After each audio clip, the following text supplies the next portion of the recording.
Chacun de mes frères et sœurs se souvient de cette nuit dans la chambre à coucher, et moi qui me tenais dans l'embrasure de la porte. J'ai vu mon père frapper ma mère si fort qu'elle a craché du sang. Ce moment, probablement plus que tout autre dans ma vie, a défini qui je suis aujourd'hui. Le 5e épisode de la série documentaire en 6 épisodes de Will a été diffusé. Les épisodes suivent l'acteur de 33 ans alors qu'il réfléchit à son éducation dans le cadre de son nouveau mémoire, Will. Daddy-O a été l'une des plus grandes bénédictions de ma vie, mais aussi l'une de mes plus grandes sources de douleur. Il y avait 2 problèmes. I love being in my father's home movies, and that deep craving for his love and approval undoubtedly played a role in my desire to perform in film later in my life. I had always seen the world as my battlefield. I now understood that the true combat zone was my mind. About Will through this book than I ever knew. So it was exciting to hear things and find out things that you didn't know growing up in the house with the same person. And this has been super eye-opening, and it's tough. And they haven't gotten me to cry yet. I think the line that really hit me was that just because something feels bad doesn't automatically mean that it is bad. Yeah. I feel like that is such a big realization, not only for you, but for people. Yeah. And it becomes very clear that you were able to see what your father gave you as a gift. Yeah. And what your grandmother gave you as a gift, and what your mother gave you as a gift. Yeah. But most people look at what their parents gave them as a curse. Right. One of Will's core conflicts clearly comes from his relationship with his father. And the only way that Will can let go of some of those chains of the past is to recognize that he's not his father, but rather he's taking away the parts of his father that speak to him and using those to inform his career and his life. Daddy-O knew he was dying. I came to see him every week. One night, as I delicately wheeled him from his bedroom toward the bathroom, a darkness arose within me. The path between the 2 rooms goes past the top of the stairs. I could shove him down and easily get away with it. I'm Will Smith. No one would ever believe I killed my father on purpose. As a child, I'd always told myself that I would one day avenge my mother. As the decades of pain and anger and resentment coursed, then receded, I shook my head and proceeded to wheel Daddy-O to the bathroom.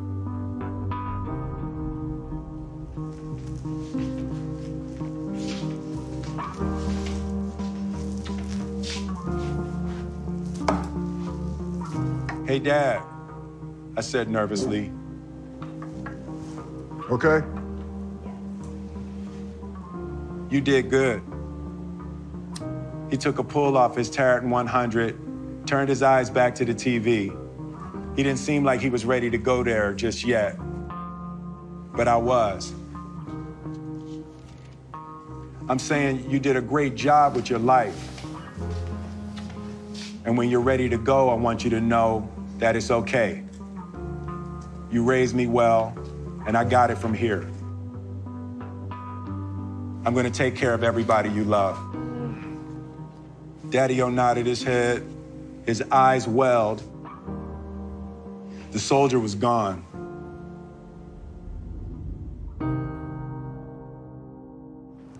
Looking back at this time when your kids were growing up, is there anything that you wish you had done differently? Oh, that's a tough one. There's things that I regret doing the way that I did them. I'm about to tear up myself over this. I really regret that on occasion, I would fly off the handle. And I wish I had that ability to give things more thought before reacting. Damn, I gotta take a break on that one myself.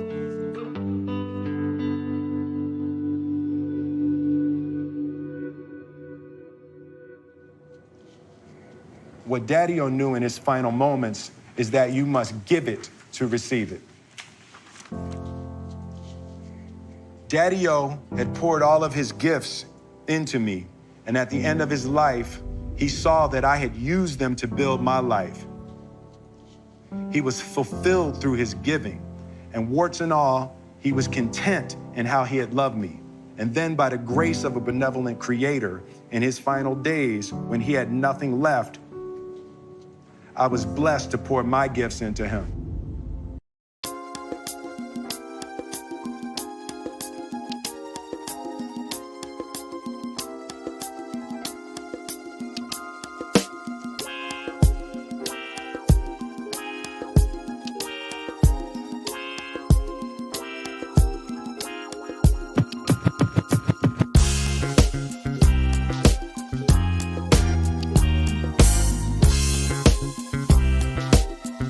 On a tous un moment particulier qu'on a vécu dans nos vies qui a défini un peu les êtres que nous sommes. On a tous un moment, quand vous réfléchissez bien, un moment particulier dans nos vies qui a scellé à tout jamais un peu le type d'individu qu'on allait devenir après. Et quand tu vois la vie de Will Smith, on ne peut pas nier que l'expérience un peu douloureuse et violente un peu que son père avait fait sur sa mère a profondément marqué cet individu-là. C'est à partir de là, comme il a dit, qu'est né un peu ce Will Smith people pleasing qu'on a vu pendant de longues années, parce que pour moi, comme je vous l'ai dit, ce personnage-là, cet individu-là m'avait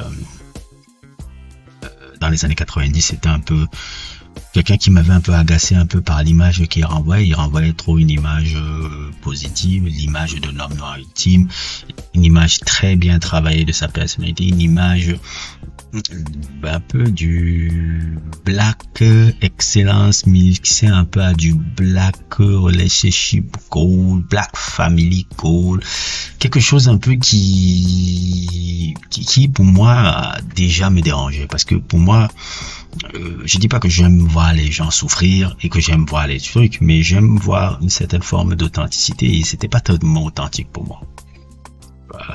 Je veux bien qu'on essaye d'avoir toujours une image positive de sa personne et de la famille qu'on a, mais ce n'était pas une image réelle et authentique, je trouve. Et par rapport à ça, le personnage de Will Smith m'a beaucoup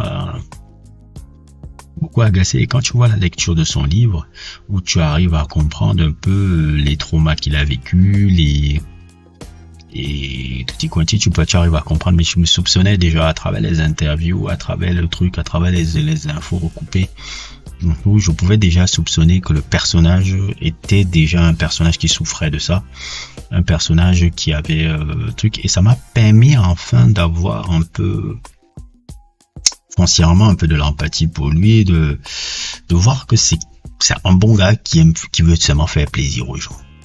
C'est un peu ça que j'ai compris un peu du personnage, même si parfois il en a un peu abusé. Dans la vie de Will Smith, un peu, je vais pas faire une biographie sur sa vie, je vais faire un peu à long à large un peu ce que j'ai un peu reflété un peu sa vie de famille, et refléter un peu le truc, parce que quand tu regardes un peu les moments clés un peu de sa vie, surtout son père, on va dire que les pères ça forge souvent, pas forcément tout le temps. Il y a parfois des gens c'est un oncle qui les a matricés, il y a parfois c'est un grand frère, parfois c'est un mentor, mais le père de Will Smith, c'est vraiment la base de tout ce qu'on va voir sur le personnage. C'est pour ça que c'est pas pour rien que j'ai insisté sur le père. J'aurais pu montrer les trucs sur sa fille, j'aurais pu montrer les trucs sur son fils, j'aurais pu montrer les trucs, mais j'insiste sur le père parce que c'est le père là, celui qu'il appelait Daddy-O dans le bouquin, qui a un peu forgé un peu le caractère de discipline un peu qu'il avait, et aussi qui a forgé, qui a créé un peu le trauma un peu de people pleasing là, parce que comme il expliquait, après le grave incident qu'il avait fait que son père, quand il battait sa mère, et qu'il y avait une fois, il avait battu tellement fort sa mère qu'elle a pissé le sang. qui lui il essayait de devenir un people pleasing là où son frère était plus dans la bagarre, là où sa fille se réfugiait un peu dans la pleurs. Je trouve un peu que c'est ça qui a fait un peu le personnage. C'est ça qui a fait un peu le personnage. Et quand tu vois un peu les relations qu'il va avoir après, les relations avec par exemple dans le bouquin il parle d'une certaine Mélanie. On peut déjà voir ce qu'on va voir avec Jada Pinkett après. C'est-à-dire qu'avec la Mélanie qui était une de ses premières copines importantes, le côté de devenir un peu, moi il dit, si je me souviens bien, il sortait qu'il voulait que la fille soit, c'est-à-dire tout donner, être people pleasing, et dans ces chemins de couple qu'on a vu, que ce soit avec la Mélanie là, que ce soit avec sa première femme, et puis avec Jada Pinkett, je vais un peu donner aussi mon avis un peu sur ce sujet-là. On peut voir que le personnage a toujours été dans le people pleasing. Toujours quelque chose de grandiose, toujours se sentir truc, parce que dans sa tête, il s'estime toujours être un lâche. Ce que je ne pense pas, mais je pense que c'est juste quelqu'un qui veut trop faire plaisir aux gens. Qui veut faire trop plaisir aux gens. Et ça a un peu boosté sa carrière parce que derrière ça, il a su aussi s'émanciper. Il a su, pas s'émanciper, mais il a su s'élever un peu parce que justement la discipline que son père lui a donné, la structure disciplinaire de toujours finir son travail, toujours faire le truc. Il y a cette belle anecdote un peu sur lui et son frère que son père les faisait construire un mur un peu qui tombait. Ça les a pris peut-être 8 mois et tout. Et alors que le début, ils se disaient que c'était impossible et à un moment donné, ils ont vu le mur. Qui était truc et ça a fait partie aussi de la construction de Will Smith. C'était cette anecdote là, ça je l'avais même avant le bouquin, je l'avais déjà vu dans plusieurs de ses interviews. Bon, le livre, le bouquin Will, un peu là, qui est un très beau bouquin, très beau bouquin autobiographique, qui est vraiment structuré comme un 8 screenplay, hein. On a l'impression que c'est vraiment écrit comme un film, hein. Je dis pas que les bouquins ne font pas cinématographique, mais là ça fait vraiment cinématographique. Les chapitres sont vraiment comme des screenplays. J'ai regardé ça comme un scénario de screenplay. Moi qui écris souvent, je regarde ça et je dis, on peut faire même un film avec même son bouquin aussi. Et c'était passionnant de voir les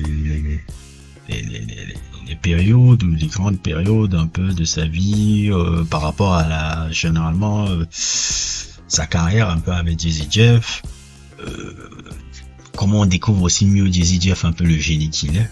Je pense, même si je l'avais déjà compris un peu à travers un peu mes recherches aussi personnelles avant de lire le bouquin, et surtout aussi ses rencontres charnières, parce que quand tu parles un peu de la carrière de Will Smith, je pense qu'il y a 4 personnes que tu peux parler. Tu parles de Jazzy Jeff, tu parles d'un mec qui s'appelle Charlie Mack, tu parles de James Lassiter. Je pense que James Lassiter, il est très important dans la carrière et la vie de Will Smith. Et je pense aussi d'un personnage aussi très truc aussi qui s'appelle Bucky. Ces personnages-là, ces 4 gars-là, sont les gars les plus importants un peu de la vie de Will Smith. James Lassiter, c'est avec lui qu'il a fondé justement sa maison de production qui s'appelle Overbrook, et Overbrook Entertainment est un lab, est une maison de production qu'il a fondé avec James Lassiter. Et James Lassiter est toujours celui qui a su lui choisir les bons films pour lui, parce que James Lassiter, c'est quelqu'un qui était un méticuleux, très rigoureux, qui, lorsqu'il s'est lancé avec Will Smith dans la quête de le transformer en l'une des plus grandes stars du box-office américain, ces mecs-là passaient, James Lassiter, c'était quelqu'un qui passait énormément à lire les bouquins, à lire les trucs de comment c'est fait les films, comment c'est fait les trucs, et de là, ça lui a donné un peu un skills de savoir lui choisir les bons projets. Le projet Men in Black, c'est lui qui l'a choisi pour Will Smith, le projet Independence Day, et même aussi le projet de Ali, parce qu'à la base, quand tu lis dans le bouquin, le Ali qui est jusqu'à aujourd'hui, je pense, sa meilleure performance au cinéma. Il a été un Oscar pour ça, franchement, il avait été incroyable. Celui qui a été important pour lui, c'est James Lassiter, parce qu'à la base, Will Smith ne voulait pas jouer ce personnage-là. Il voulait pas jouer, il estimait que interpréter Ali un peu, c'était très problématique pour lui et c'était une tâche ardue d'interpréter un individu d'une telle densité, d'une telle force, quoi. Donc il s'est dit, il a refusé au départ et après il a réussi à avoir James Lassiter a réussi à avoir Mohamed Ali qui a contacté Will Smith pour le convaincre de jouer vraiment son personnage, de raconter son histoire. Je pense que la partie avait Ali, je pense dans le bouquin c'est la partie qui m'a le plus ému parce que voir les conversations qu'il avait avec Ali est un grand personnage de l'histoire humaine. C'est pas forcément un gars parfait, hein. Il a ses zones d'ombre, justement avec le truc avec Malcolm X, il a beaucoup de zones d'ombre comme tout individu, mais je pense que c'est l'un des hommes les plus brillants du XXe siècle, ou même boxe. Je pense qu'il est beaucoup plus grand que Bob. Humainement, il y a souvent des gens qu'on l'amène là et les conversations avec Ali, c'était très, moi j'ai même eu des larmes un peu quand je lisais un peu cette partie-là. C'est la partie qui m'a le plus ému, ces conversations avec Ali sur le personnage qui était Ali, et même à sa maladie et tout. Moi, c'est les parties où j'ai été beaucoup plus ému en lisant le bouquin. Il y a tout ça, il y a aussi l'expérience en Mozambique, parce que le film Ali, je crois qu'ils l'ont tourné en Mozambique, si j'avais bien lu. Il y a quelques anecdotes un peu particulières, un peu de sa vie là-bas, un peu en Mozambique à un moment donné. Donc, tu vas parler de ces gars-là pour revenir, les James Lassiter, Charlie Mack un peu, je sais pas ce qui les réunit, mais il est un peu dans le crew là, c'est le monsieur que vous voyez là. Il est un peu dans le crew, cercle très fermé, un peu de Will Smith aussi, et qui est un peu l'équivalent face B un peu de Will Smith, parce que c'est le gars qui c'est le gars qui est un peu le street, la version street un peu de Will Smith, un peu là où Will Smith est un peu book smart, il est un peu street smart. C'est quelqu'un qui est c'est un renforceur de Will Smith et tout. Je pense, c'est ça un peu comme ça que je le vois, il est dans l'industrie depuis très longtemps. Bucky, qui est un personnage aussi, une personne aussi qui a été très important, qui faisait partie un peu des gens qui étaient de la garde rapprochée de Will Smith au début des années 80. Il faisait partie d'un gang là qui s'appelait JB Mafia, je pense, des JBM un peu, qui était un gang un peu de Philadelphie très très populaire dans les années 80. Ce Bucky là aussi qui était un boxeur très prometteur, qui assurait la sécurité de trucs. Il y a même cet incident là hors de les Grammy où Will Smith était parti en cellule à cause de lui parce qu'il avait envoyé boxer quelqu'un. Je sais plus trop bien l'histoire, un peu si je me souviens bien. Et ce mec-là aussi a été quelqu'un d'important aussi à la période où surtout Will Smith n'avait pas beaucoup d'argent par rapport à ses problèmes avec les impôts. Il a participé aussi à financer un peu son voyage à Los Angeles. Avant de raconter Arsenio Hall et justement le truc avec Benny Medina que je vous racontais sur la seconde partie, c'est quelqu'un qui était aussi pas très important. Donc c'est des personnages un peu très importants un peu de la vie et de la carrière un peu de Will Smith, un peu qui a parti du truc. C'est ça, c'est sa garde rap. Ça a été sa garde rapprochée, même si le Bucky là il est mort après. C'était passionnant de regarder un peu cet envers du décor un peu sur le personnage et tout. Si je dois revenir vraiment à ses relations amoureuses, comme je l'ai dit, elles étaient plus ou moins chaotiques, mais de pas sa faute, par ce côté un peu people pleaser qu'il a eu, que ce soit avec la Mélanie, que ce soit avec sa première femme chérie, et que ce soit avec Jada Pinkett. Et je suis désolé, avec les mecs qui sont souvent là en disant que Jada Pinkett est la dernière des sorcières, je vous le dis et je vous le répète, Jada Pinkett, Will Smith est parti chercher cette femme-là. Elle n'avait rien demandé, elle avait à un moment donné quitté même Hollywood, elle voulait s'installer dans une ferme à Baltimore où elle avait fait une petite ferme, elle allait s'occuper de sa ferme et tout. Et tonton Will Smith est venu là, lui prendre un peu sa main. Et même le mariage, je pense pas qu'elle était vraiment fan du mariage, c'est plutôt sa mère qui a insisté pour ce mariage-là. Donc, je pense un peu que le personnage de Will Smith parfois a un peu des airs un peu de Ace Rothstein dans Casino. Je sais pas si vous vous rappelez un peu dans Casino, un peu le personnage de Robert De Niro, et qui ont vraiment existé. Hein. Je sais plus comment il s'appelait, Frank Rosenthal, le mec. Ils ont vraiment existé, ces personnages-là, qui essayaient d'acheter. Il y a souvent une scène un peu qui me marque un peu dans Casino, un peu ça. Et l'autre se dit qu'avec le temps, avec le truc, il va acheter son amour et que ça va faire le truc. C'est un peu dans le même chemin. Je dis pas forcément acheter l'amour, mais c'est un peu le même chemin que Will Smith a appliqué un peu avec cette femme, avec Jada Pinkett. Jada Pinkett aime Will Smith. Jada Pinkett a aimé cet homme-là. Jada Pinkett aime... Bon, elle a été amoureuse de Tupac, ça c'est évident. Et je dirais, comme je l'ai dit au début de la saga, Tupac et Will Smith ont beaucoup de similitudes. Beaucoup de similitudes un peu dans... En fait, moi, je dois avouer que quand je vois Will Smith, un peu même comme vous l'avez vu au début, là où pour écrire son livre, il a essayé de réunir avec 5, 6, 7, 8 écrivains de renom, des gars qui sont importants un peu dans l'industrie un peu de l'édition et tout. Et quand je passe un peu Tupac en studio, c'est un peu le même mindset un peu qu'ils ont. C'est pas pour rien que c'est des gars qui ont réussi à exceller un peu dans leur domaine comme ça là, parce qu'ils sont live, très curieux et qui ont un peu cet intellect un peu. La seule différence entre les deux, c'est que Will Smith, il a un peu un côté people pleaser, là où le Tupac est un peu beaucoup plus libre. Il n'hésitez pas à faire face à ses peurs, voilà. N'essayez pas de cacher ses peurs, mais plutôt faisait face. C'est la seule différence entre les deux, mais je pense que ça vient du parcours et de la structure. Et j'ai toujours dit, si tu mettais Tupac dans la vie de Will Smith et Will Smith dans la vie de Tupac, ils auraient un peu cette trajectoire-là, un peu la danse. Je comprends pourquoi cette femme-là a tourné autour des deux. De ces deux hommes, c'est totalement compréhensible. Et tout. Will Smith a dérangé cette femme-là. Will Smith a dérangé cette femme-là. Tout ce qui lui est arrivé, tout ce qui est le truc et tout, ça devait forcément arriver parce que tu as choisi quelqu'un qui, à la base, ne te voyait pas vraiment comme ça. Donc, il en supporte un peu les conséquences jusqu'à aujourd'hui. Et je pense un peu que le couple, un peu Will Smith et Jada Pinkett, qui ont représenté un peu les Ozzy Davis et les Ruby Dee des années 90, le fait que ce truc-là soit cassé maintenant et qu'ils sont beaucoup, je les trouve beaucoup plus intéressants encore là-dedans.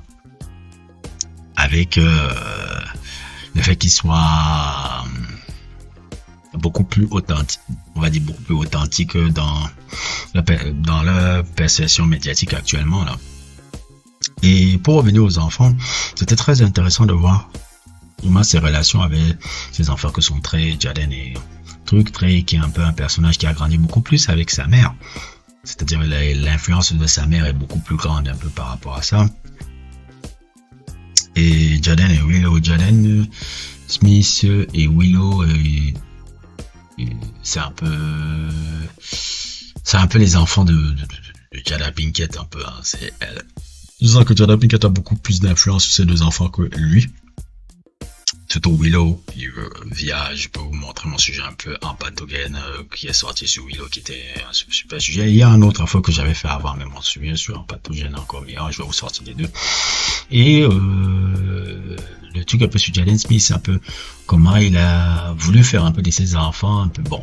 Il dit que ça s'est venu comme ça, mais j'ai l'impression qu'il avait vraiment une envie de fonder vraiment une saga ou une empire familiale un peu créative.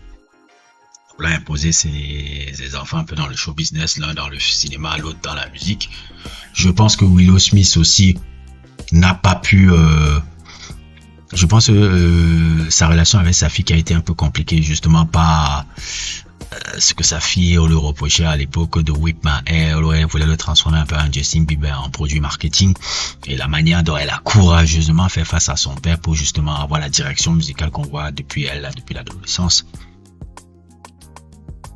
La famille de Will Smith est particulière. Will Smith, c'est un bon gars. Will Smith, c'est un bon gars. Qui a tendance à vouloir juste plaire aux gens. Mais c'est un bon gars en général. C'est quelqu'un qui a réussi à se construire quand même cet empire-là. C'est quelqu'un qui a réussi à, comment dire le mot, accomplir ce qu'il voulait accomplir dans la vie. Et c'est quelqu'un qu'on peut prendre un peu comme exemple, un peu en termes un peu, surtout sur le côté discipline, structuré pour arriver à un projet. Alors qu'à la base, dans les domaines là où il était, n'était pas quelqu'un qui était naturellement talentueux, que ce soit en tant qu'acteur, que ce soit en tant que rappeur. C'est ça qui est très intéressant avec ce personnage. Avec ce personnage qui est vraiment une icône un peu absolue. Une icône un peu absolue, un peu de l'industrie du divertissement américain, tout court. La situation qu'on a vue avec Chris Rock, un peu, je pense que ça se passe de commentaires un peu. Je veux pas faire trop de gossip là, mais en globalité, c'est ça qu'on voit sur ce personnage-là. Je pense que le personnage maintenant m'apparaît beaucoup plus sympathique. Il m'apparaît beaucoup plus intéressant maintenant. Le fait qu'il s'est livré, le fait qu'il a assumé son côté authentique un peu, me fait beaucoup plus l'apprécier maintenant qu'à l'époque. Et je dois vous avouer que j'ai un regard maintenant beaucoup plus positif un peu sur le gars. Et j'espère pour lui qu'il puissera revenir un peu sur le premier plan, un peu sur le premier plan, que ce soit au cinéma ou dans la musique. C'est tout ce que je peux souhaiter. En tout cas, ça avait été une belle plongée un peu dans la vie de cet individu-là. J'espère pouvoir faire des sujets un peu comme ça tout le temps sur Will Smith, pas seulement sur Will Smith, mais sur des artistes où j'essaie de prendre un peu, décortiquer leur carrière un peu en faisant un petit résumé un peu sur la vie. Je veux pas faire des trucs de 1 heure, 2 heures, trucs un peu. Je vous résume un peu ce que j'ai pensé globalement du gars. N'hésitez pas à liker. N'hésitez pas à vous abonner et n'hésitez pas à regarder les autres parties qui sont disponibles là sur net et qui sont aussi disponibles sur Patreon. Et à plus pour d'autres aventures.